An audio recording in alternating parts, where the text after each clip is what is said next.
I mentioned that seismic waves can travel all around the world, but there are exceptions for particular types of waves.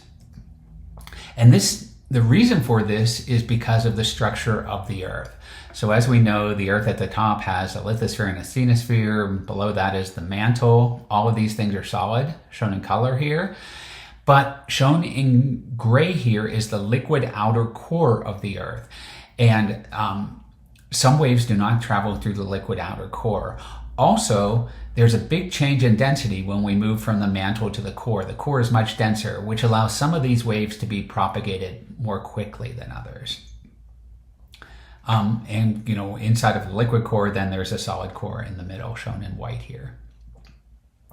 Let's start out with the P waves. P waves are compressional waves, and they can travel through liquids. And in fact, for the outer core, they travel faster through liquids. So some things to note about these P waves is, let's say an earthquake happened at the North Pole. The P waves would not follow straight lines through the Earth because things get denser as we go deeper into the Earth, and the P waves are able to travel faster through that denser material. So they actually follow the first arrival of the P waves would follow a curved path through the Earth in order to be recorded at this seismograph that's located here. In a similar manner, once they hit the outer core, they could move much faster through the outer core of the Earth than they can through the rest of the mantle. So they this is called diffraction. And so these waves are diffracted at the core, and then they're diffracted again at the other side of the core when they come out the other side, and then they arrive at this location here. However, we have an area where the P waves don't arrive because they are being diffracted in this manner.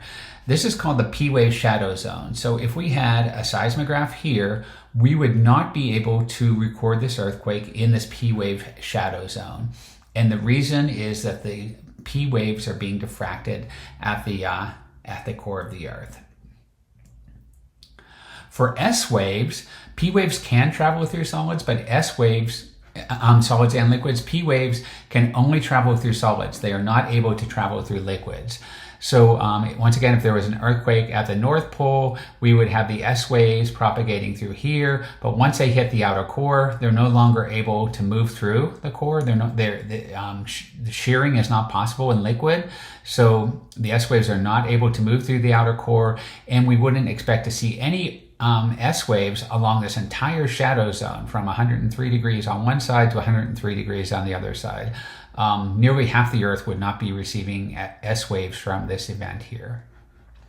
And just to comment on surface waves for a while, surface waves occur only at the surface of the Earth. They can propagate around the entire Earth.